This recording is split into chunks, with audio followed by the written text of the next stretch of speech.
Alabama, a state in the USA, will put an inmate to death with nitrogen gas. A federal judge ruled on January 24, clearing the way for what would be the nation's first execution using a new method. The inmate's lawyers criticized as cruel and experimental. Inmate Kenneth Eugene Smith was convicted in the 1988 killing of a pastor's wife as part of a murder-for-hire scheme and has been imprisoned for decades in Alabama. Smith's attorneys have argued that Alabama was trying to make Smith the test subject for an untried execution method after he survived the state's previous attempt to put him to death by lethal injection. However, USA District Judge R.A. Austin Faker rejected inmate Smith's request for a preliminary injunction to stop his scheduled January 25th execution by nitrogen hypoxia. What is nitrogen hypoxia? Nitrogen hypoxia is a process where pure nitrogen gas or nitrogen gas at concentrations high enough to be lethal is inhaled to the point of causing asphyxiation. It is a relatively new alternative to more common forms of capital punishment like lethal injection and electrocution, which are the two methods used most prevalently across the USA according to the Death Penalty Information Center.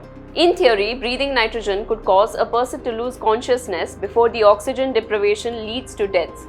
Alabama officials have insisted that this is most likely how Smith's execution will transpire. What will Smith's execution process be? Officials said Smith will be strapped to a gurney and forced to breathe nitrogen through a gas mask until his body is depleted entirely of oxygen and shut down. The state will place a NIOSH-approved Type C full-face P supplied air respirator mask over Smith's face. This type of mask is sometimes used by industrial workers to get life-saving oxygen, the Associated Press reported, citing a court filing related to the execution. After the nitrogen gas is introduced, it will be administered for 1, 15 minutes or 2, 5 minutes following a flatline indication on the EKG, whichever is longer, reads a portion of Alabama's protocol for execution by nitrogen hypoxia. What are the concerns about nitrogen hypoxia?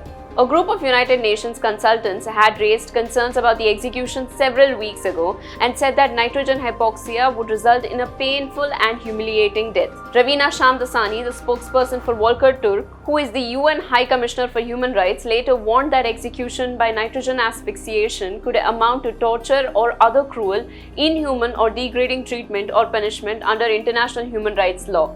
No execution has ever actually been carried out in the USA using the method, and experts have repeatedly warned that nitrogen toxicity may cause the condemned person to suffer unnecessarily while at the same time threatening the health of others in the room.